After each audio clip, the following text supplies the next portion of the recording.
You're listening to episode 675 of the Father Bills Podcast.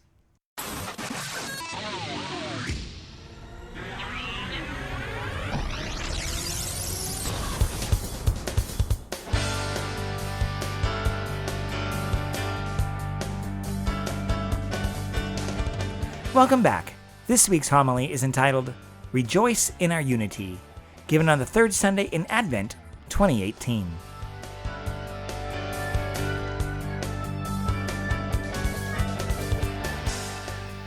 Something happened this past week. What could that be? What celebration happened last week, starting at 5 a.m. in the morning? Anybody want to give a hand up and try to figure out? Our Lady, is that what you're going to say? Our Lady of Guadalupe. La Virgen de Guadalupe. That's right. Maybe you don't know much about her, but her image, her reproduction of her image is over in the back part of the church. Amongst the other niches, we have an image there of Our Lady of Guadalupe. It's worthy of your taking a great look at it. She's one of the most dramatic apparitions, this event, that has ever happened in Christianity of Mary. And it happened in 1531. So that's a while back, right? So our Feast of Our Lady of Guadalupe is a day of great rejoicing in the Lord through Mary, for what God has done through Mary. And it should be, after all, because in the first 8 years of her apparition, St. Juan Diego then was part of a conversion of the entire area that we now call Mexico. Here's some data. Over 128 people converted to the faith every hour. So like, okay, Paul, you're converted there. After this Mass is over, the rest of you over there are going to be converted. 3,000 people a day. That's our whole parish, or more. 22,000 a week. Over 1 million a year, to make just under 9 million in 8 years, the first 8 years. Basically transformed the entire culture and the people from paganism to now Christians. The Franciscan missionaries, you can imagine, they were having a tough time with it before. Now it's not a matter of trying to convert people. It's like, how do we deal with all these baptisms, right? There's no single conversion event greater than this in the history of Christianity, as far as numbers in a short period of time. And it continues, right? Just drive around. You'll see Our Lady of Guadalupe on the back of tire. She might be actually paintings in houses. She's all over the place. So in many ways, it is appropriate that we proclaim and exalt her, but also proclaim and mostly proclaim and be rejoicing about what God has done. And we do this, and we're fulfilling today's scriptures here from Zephaniah. Shout for joy, O daughter Zion. Sing joyfully, O Israel. Be glad and exult with all your heart. We come here as a celebration. The psalmist wrote, Give thanks to the Lord, acclaim his name. Among the nations, make known his deeds. Proclaim how exalted is his name. Think about this. Do we exalt his name? This could be like a way of looking at our conscience. What do we do with God's name? Do we exalt his name? Or do sometimes we use it in vain? From St. Paul, though, he says, and he reminds us, Rejoice in the Lord always. I say again, rejoice. Your kindness should be known to all. Again, are we kind? Is that drawing itself from the love of God that has been given to us? So in our time here at St. Anne, with our celebration of Our Lady of Guadalupe, we lived out these callings quite well. In fact, as a church, we came together as one. Typically, this is either just a Mexican or Hispanic celebration, but we brought in our Filipino community and our Anglo community. They created a committee, and we had a wonderful celebration. Now, of course, there's bumps and bruises as we go along with expectations and planning, but those happen with everything.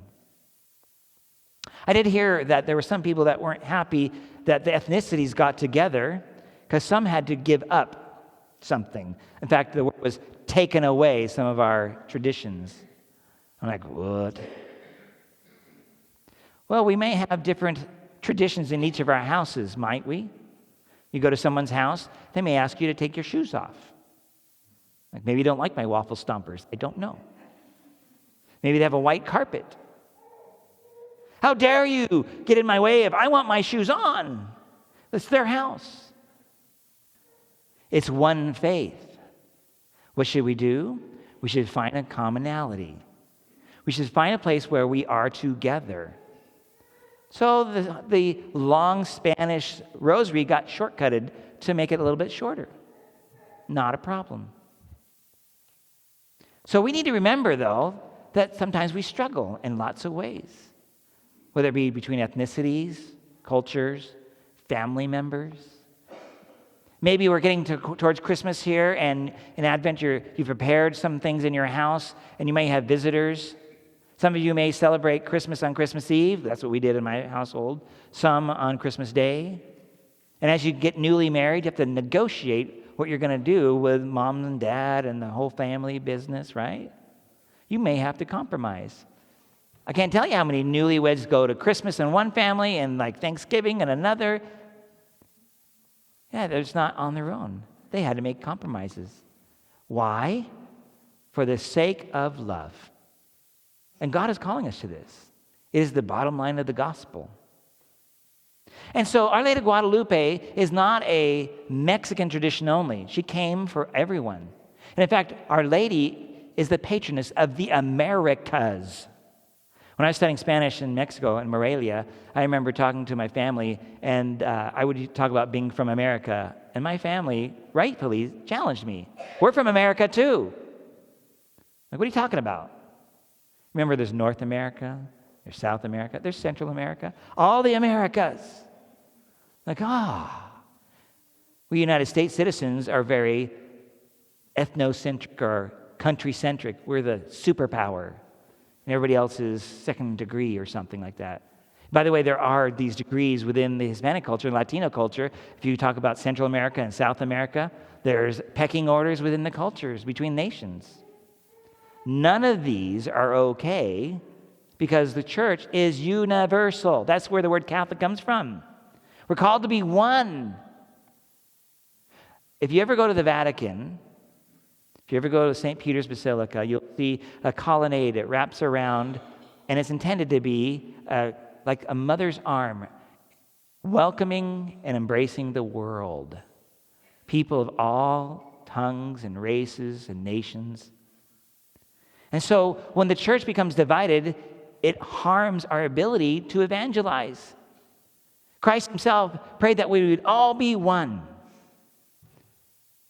This last celebration of Our Lady of Guadalupe was a wonderful example of that, where we all came together. As I started taking pictures at the celebration at the nighttime, I started noticing that it's quite a variety of faces, quite a variety of colors, quite a variety of languages, and all kinds of culture. I didn't even know until I got here that the Filipino community had a devotion to Our Lady of Guadalupe. Now I know. So finally, as we start going through Advent, we need to recognize where in our hearts we have coddled or engaged in divisiveness. And maybe triumphantalism, my way, not your way. In whatever way it might be, maybe in family, maybe at school with friends. People have different faith traditions. Are we saying we're better than them? We may say we have the fullness of the tradition, but does that mean that we should be not loving other people? Guess where this comes from, this Advent wreath? What Christian tradition does it come from? It's not Catholic. It's the Lutheran tradition. When we then decorate for Christmas, we're going to have 2 14-foot trees in the sanctuary, total of 18 trees in the building. Guess what tradition that comes from? The Lutherans again. Yeah. Thank you for that. They have helped us to expand our traditions. So John the Baptist came on board, and he's baptizing people, and he's asking, people are asking, what should we do? What do you hear? Like, Don't lie. Don't bear false witness. Do not extort anybody. Don't cheat, basically. Don't cheat on any tests. Okay, kids? Yeah. It'll just come back to bite you later. Yeah. So we have an ability, and this week especially, we have the gift of a communal reconciliation service. And I would like you to start putting that on your calendar if you haven't already. Thursday at 7 p.m., we'll have 11 priests here, and they speak English, Spanish, and Tagalog. I can't speak Tagalog, so that'll be out. If you're a Filipino and you want to come to me and you're embarrassed to speak your sins, I might be the right guy because I have no idea what you're saying. If you're a Spanish speaker, you may want to say it very fast because I kind of do know what sometimes you're saying. Here's a side note you might find this funny because in Spanish class, I never learned what, it's all ecclesial Spanish, but it has nothing to do with like sins. I don't know what the sins are. So guess where I had to learn the words for sins? In the confessional. So I'm confounded. Should I remember this? Because it's in the confessional, right? The seal of confession? You're not getting that. Okay, well, it's okay. So where'd you learn that word, Father? Oh, in the confessional. Aren't you not supposed to remember that? So 11 priests will be with us and will be scattered throughout the building here. And I want to encourage you to consider going to confession if you've not done it. What creates division? Sin. What creates darkness? Sin. What creates anger, anxiety, stress? Sin. I know that when I'll use the word persnickety a lot, that's impatient, not kind, and a bunch of other things. I know that something's not right. And sometimes I've done something wrong, and if someone comes to me and challenges me, what am I going to do? I might challenge them right back because I'm defending myself. But I've also noticed when I've gone to confession and someone then challenges me, I am open. I'm different because I don't have to defend myself. I've been forgiven by God. My next step is to seek forgiveness from somebody else or with somebody else. So where is it you need to be forgiven of a sin? Where's a stress or weight upon your shoulders that is causing you anxiety and fear? Because we shouldn't have any of that. Christ came to set us free. He came to take us to heaven. This world is our testing ground to get straight that which is crooked. And if Mary is any help, under the patronage of Mary, Untier of Knots. Have you heard of that one? I love that one. Think of all the knots that we create in our lives with all the sin and deceit and mess-ups that we do. Through her, we can ask her to help us to have the courage to stand before our Lord, her Son, and seek out reconciliation. And guess what happens to those knots? They get untied. And that which was crooked is now straight. And wherever there was maybe an argument, there is none anymore. And we may be more willing to call someone and say, you know what? I was wrong. There's something in my family I want to share. There's been a sin in my life that I have struggled with for years with a family member. An event happened and I didn't show up. I refused to show up. I will not be there, I told them. And all it's done is made an entire ripple wave through my family. Because Father, the priest of the family, did not show up to that big celebration, which caused other family members to wonder. And so I haven't seen that part of the family much at all. And they've not seen the rest of the family either. So I decided last week, it was just after Mass, from the grace of Mass only, not because I'm such a great guy, but from the Mass, I was at Cave Junction driving home, I'm like, I am totally convicted. I need to call my family member and their spouse and apologize. So I texted them, said, hey, do you have a moment to talk? I need to talk to both of you. Now, by the way, that's sending like a big bomb in their world because like, what, his mom died? What's happened? Bill never calls us. What's going on? So finally, they said yes, but give us a few minutes. I'm like, okay. And finally they call and I pull over. Remember, always don't drive. Hello? Yeah. Pulled over. And they're like, what's up? What's going on? And I just said, you know what I did? I want to ask your forgiveness for. It was wrong. I had my good reasons, but they weren't good enough in love. I should have been there minimally, and I was not. They were blown away. It took a lot of courage for me to do this. But there was another person in the family I still had to talk to, and it was related to why I didn't show up to this event. So I had to call that person and directly say, I didn't come to your event. And I'm sorry, and I ask your forgiveness. They weren't hurt, really. They kind of forgot about it. But they said, not a problem. And I can tell you for myself that this has been a weight that I've carried for years, and now it's gone. I even made sure to call my mom. Got to call Mom. Hey, Mom, I talked to family member XYZ, and I told them I'm sorry. I shouldn't have done what I did. Guess what Mom thought? Guess about the ripple waves that are now created in the family? One of love and unity. There's still stuff to work out. There's misunderstanding within the family of things. But I think that might help, that they will be able to try to seek understanding. A lot of miscommunication occurs, assumptions by why someone does something, which isn't actually the case. And usually, what do we do when we assume? We usually assume the worst. Actually, and I know all my family, I'm kind of part of it. And I hear it from both sides and all sides. And actually, everybody has great intentions. I have great sisters, great brother. Got a great mom at 93 years old. She loves the Macintosh. She's a good girl. But today is Gaudete Sunday, a time to rejoice. Would you be willing to let go of whatever is holding you bound? Would you be willing to admit a wrong that you've done, or many wrongs, many sins, and go before a priest and hear yourself say it? Yeah, we can go in the backyard and say, I'm sorry, God, for whatever. But there's nothing like going to confession.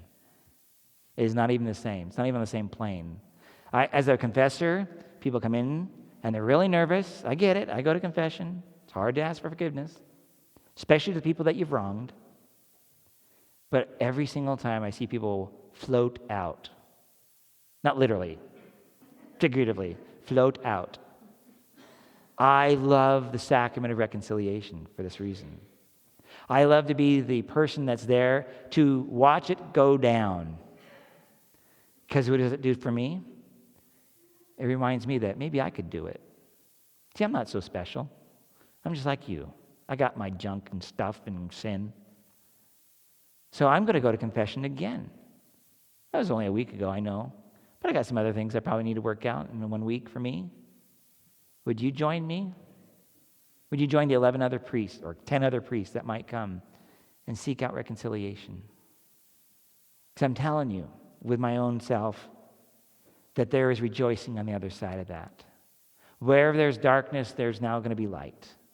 Wherever there is sadness, there can be joy. Wherever there's blindness, you will be able to see. Wherever there's defensiveness, you'll let down your guard. You will be free. Free to love. Free to be who you are called to be. And we're all called to be saints. Let us rejoice and be glad.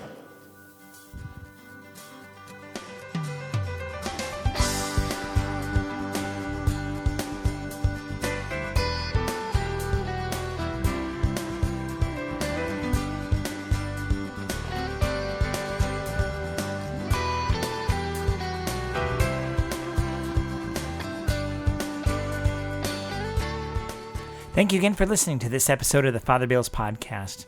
If you have any questions or comments or would like to connect with me, just go to my website, fatherbill.org, FRBILL.org. And there you can email me, check out what's going on Twitter and Facebook and Instagram, and I'll do my best to get back to you as soon as I can. In the meantime, may God bless you and have a great week. Bye-bye.